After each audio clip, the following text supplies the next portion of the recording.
Welcome to AminAcademy.com. In world history, let us discuss about the kingdom of Magadha. The 6th century BCE begins a transitional period in India history marked by important developments. Some of these bring to fruition process that gained momentum during the late Vedic age. Out of the hazy formative stage of state development, 16 powerful kingdoms and oligarchies emerged. By the end of this period, one will dominate. Accompanying their emergence, India entered a second stage of urbanization. As towns and cities became a prominent feature of northern India, other development were newer. The caste system took shape as an institution, giving Indian society one of its most distinctive traits. Lastly, new religious ideas were put forward that challenged the dominance of Brahmanism. The Magadha, ancient kingdom of India, situated in what is now west central Bihar state and northeastern India.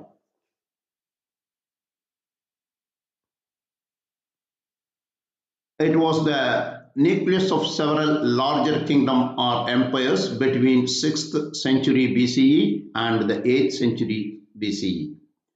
The early importance of Magadha may be explained by its strategic position in the Ganges River valley, enabling it to control communications and trade on the river.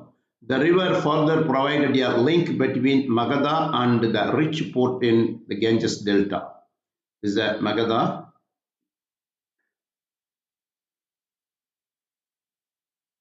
This Magadhan city one. This is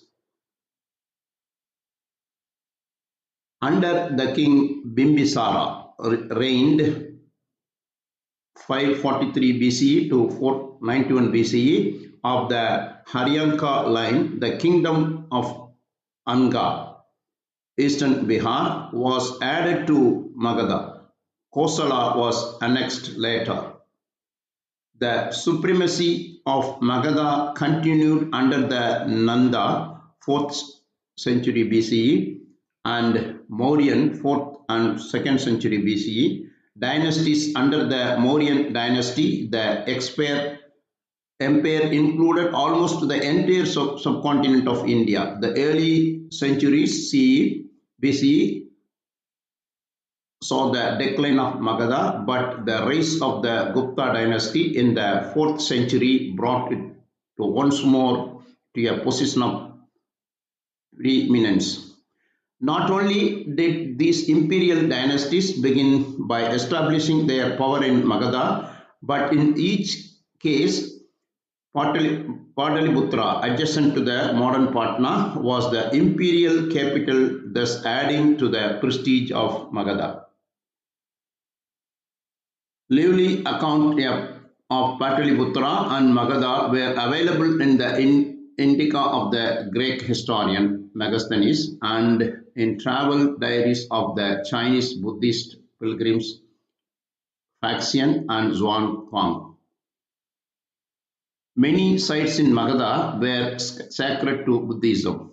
Towards the close of the 12th century, Magadha was conquered by the Muslims.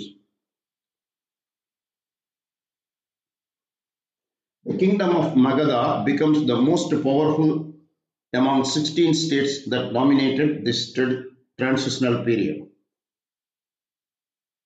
The victors were the states that could field the largest armies. To do so, rulers had to mobilize the resources of their realms. The Magadha kings did this most effectively. Expansion began from 545 BCE under King Bimbisara. His kingdom was small, but its location to the south of the lower reaches of the Ganges rivers gave it access to the fertile plains, iron ore, timber, and elephants. Governing from his inland fortress at Rajagriha, Bimbisara built an administrative to extract these resources and used them to from powerful military. Bimbisara built an administration to extract these resources and used them to form a powerful military. After concluding marriage alliances with states to the north and west, he attacked and defeated the kingdom of Anga to the east.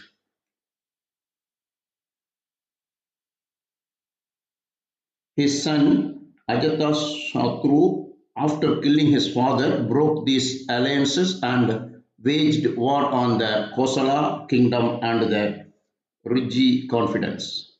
Succeeding kings of these and two more Magadhan dynasties continued to conquer neighboring states down to 321 BC, thus forging an empire, but its reach was largely limited to the middle and lower reaches of the Ganga River.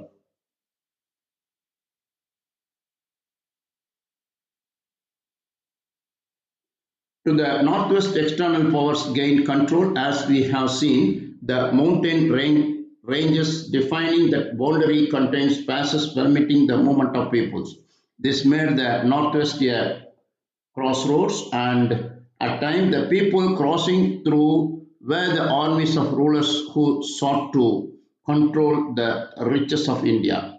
Outside powers located in Afghanistan, Iran, or beyond might extend political control into the subcontinent, making part of it a component in a larger empire.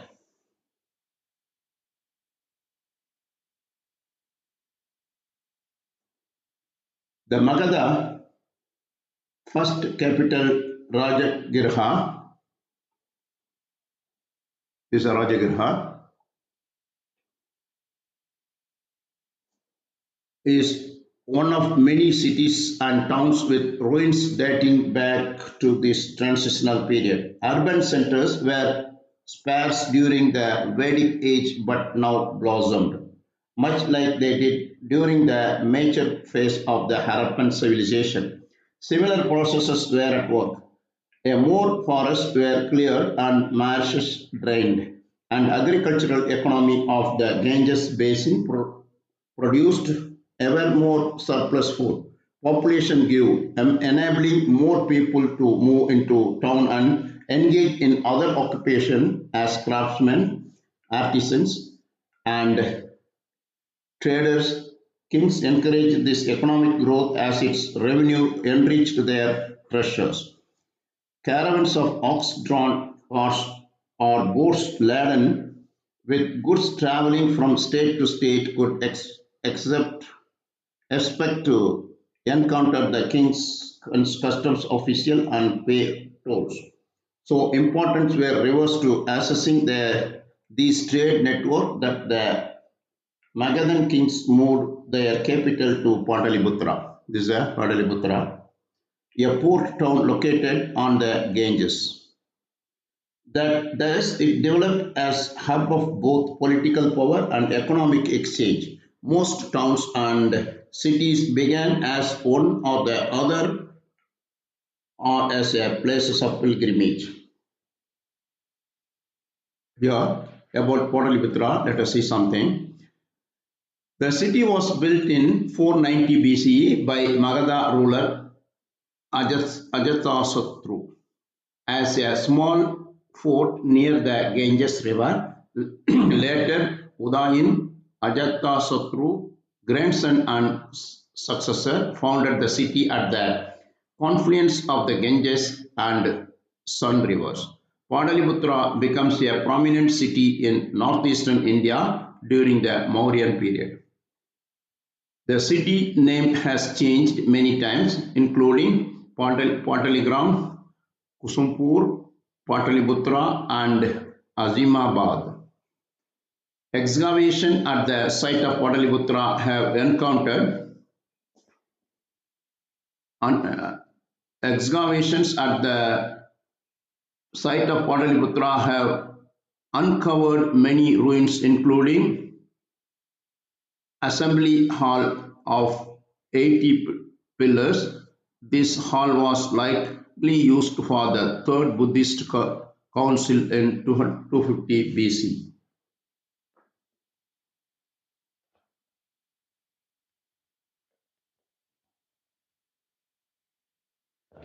Brick Buddhist monastery. The foundation of this monastery were excavated along with the wooden beams and clay figures. Arogya Vihar, this was a medical facility led by Dhanvantri as early Indian medical practitioner.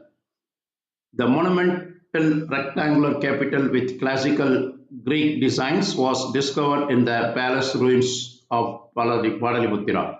It is dated to the 3rd century BCE.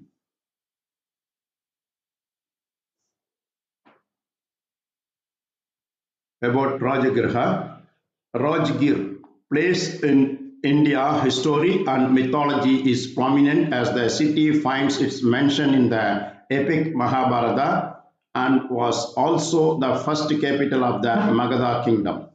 The city is believed to be 2500 to 3000 years old and is also the place where the ancient universities of Nalanda once stood. Here, the caste system. As the population of northern India rose and the landscape was dotted with more villages, towns, and cities, society becomes more complex. The social life of Brahmin priest who served the king different from that of a blacksmith who belonged to a town guild, a rich businessman residing in style in a city, wealthy property owner, or a poor agricultural laborer living in a village. Thus, the social identity of each number of society differed. In ancient India, one measure of identity and the way people imagined their social life and how they fit together with others was the Varna system of four social classes. Another was the caste. Like the Varnas, castes were hereditary social classification. Unlike them, they were far more distinct social groups. The fourfold Varna system was more the theoretical and important for establishing clearly who the powerful spiritual and political elites in society. Next, further discussion about the caste system.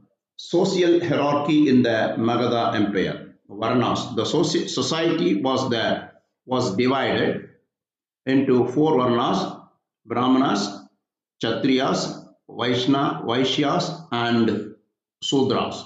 Sudra were excluded from high positions and were often designated as slaves, artisans, and agricultural laborers.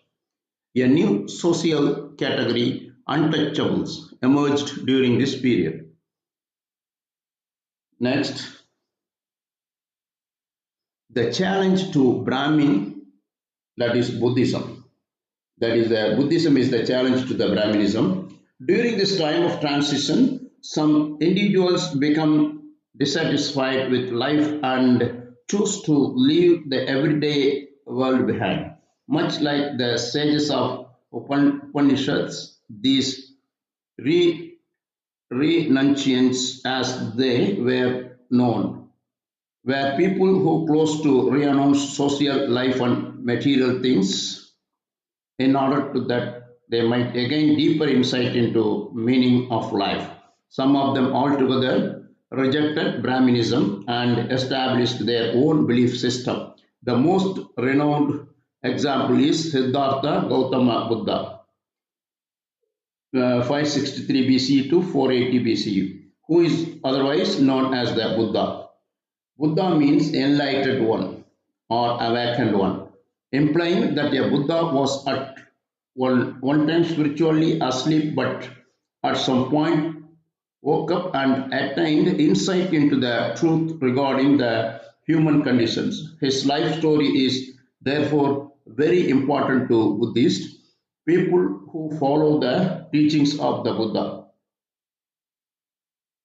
Siddhartha was born a prince, son of the chieftain of Shakya, a clan-based state located at the foothills of the Himalayas in northern India. His father wished for him to be a ruler like himself, but Siddhartha went in a different directions. At 29, after marrying and having a son, he left home. Legends attribute this departure to his having encountered an old man, a sick man, a corpse, and a wandering recusant while out of an excursion. Aging, sickness, and death posed the question of suffering for Siddhartha, leading him to pursue spiritual insight. For years, he sought instruction from the wanderers and experimented with their techniques for liberating the self from suffering through meditation and asceticism. But he failed to obtain the answers he sought. Then one day, while seated beneath a tree meditating for an extended period of time, a deepening calm descends upon Siddhartha and the experienced nirvana. He also obtained insight into the reasons for human suffering and what was needful to end it. This insight was at the heart of his teachings for the remaining 45 years of his life. During that time, he traveled around northern India teaching his dharma, his religious ideas and practices, and gained a following of students. The principal teaching of Buddha presented at this first sermon, it is called Four Noble Truths. The first is the noble truth of suffering. Based on his own experience, the Buddha concluded that life is characterized by suffering not only in an obvious physical and mental sense, but also because everything that promises pleasure and happiness is ultimately unsatisfactory and impermanent. The second noble truth states that the origin of suffering is an unquenchable thirst. People are always thirsting for something more, making for a life restlessness with no end in sight. The third noble truth is that there is a cure for this thirst and the suffering it brings, nirvana. Nirvana means blowing out, implying extinctions of the thirst and the end of suffering, no longer striving to quell the restlessness with temporary enjoyment. People can awaken to the city of Nirvana and place the highest happiness, peaceful, lovely, without suffering, without fear, without sickness, free from old age and death. The fourth noble truth is the Eightfold Path, a set of practices that leads the individual to this liberating knowledge.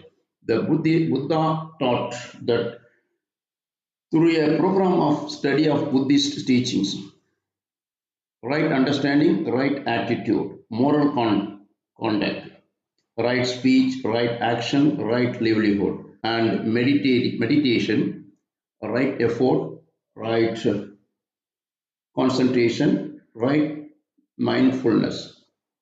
Anyone could become a Buddha. Everyone has the potential to awaken, but each must rely on his or her own determination. After Buddha died in 480 BCE, his students established monastic communities known as the Buddhist Sangha. Regardless of their varna or caste, both men and women could choose to leave home and enter a monastery as a monk or nun. They would shave their heads, wear ochre colored rose and vowed to take refuge in the Buddha, Dharma, and Sangha. Doing so meant following the example of Buddha and his teaching on morality and meditation, as well as living a simple life with like minded others in pursuit of nirvana and an end of suffering. Furthermore, about the challenge to Brahmins, that is a Buddhism. Buddhism challenged Brahminism, the main exploitative system of traditional Indian society, in several ways. Rejection of religious authority. Buddhism rejected the religious authority of the Brahmins. Rejection of caste inequalities.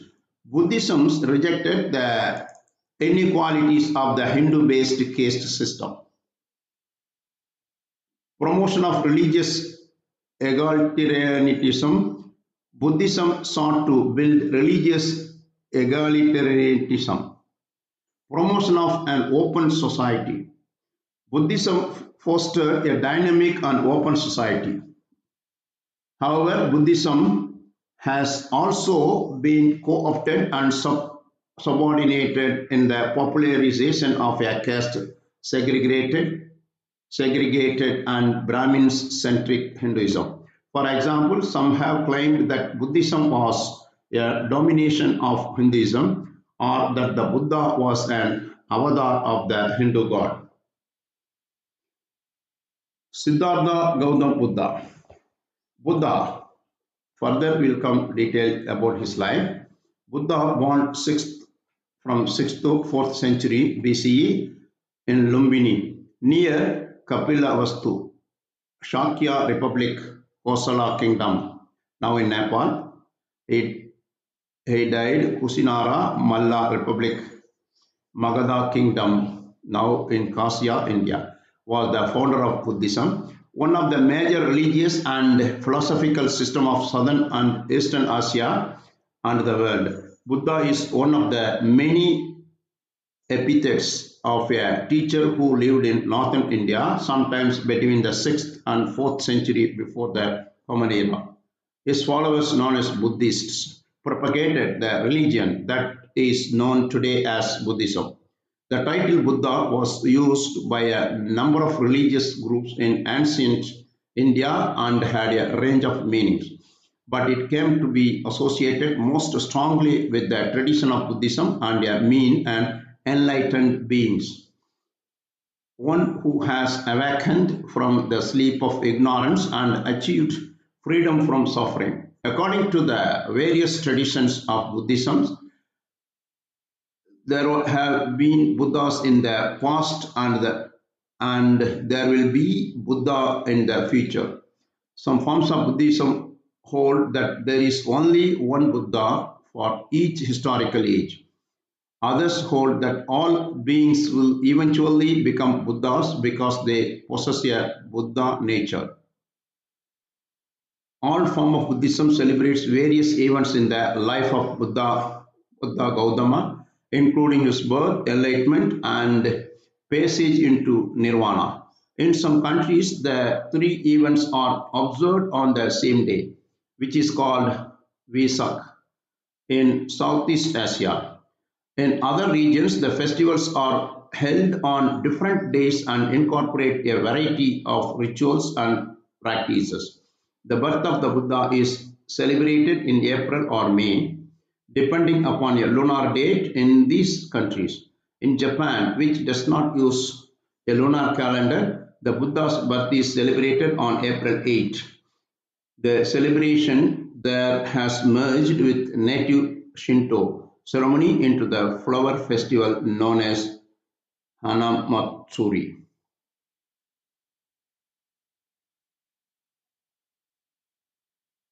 Principles teaching of Buddhas. There are principal teaching of Buddhas are four noble truths. There are four truths are the foundation of all Buddha's teachings. They are the truth of suffering, the truth of the case of suffering, the truth of the cause of suffering, the truth of the end of suffering, the truth of the path that leads to the end of suffering. A noble eightfold path. This path is summary of Buddhist teachings that is intended to lead to arthatship. In the Theravada tradition, it is summarized as sila, that is morality, samadhi, meditation, and pranja, insight. The five perspectives. These are ethical guidelines for living a various life.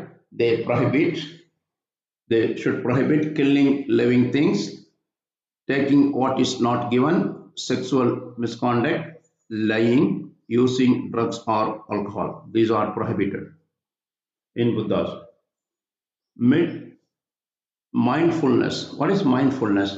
Buddha taught that mindfulness is the path to overcome suffering and attain complete understanding. Karma. Buddha taught that karma can lead to rebirth as a human, animal, hungry ghost, or even a Hindu god. Is in modern days, these are proved as unbelievable. That means karma. Buddha taught the karma can lead to rebirth as a human, animal, hungry, ghost, or even a Hindu god. This is proved it's not possible in modern world. So far we discussed about Magadha Empire and Siddhartha Buddha, their life. We have done. Please subscribe our YouTube channel.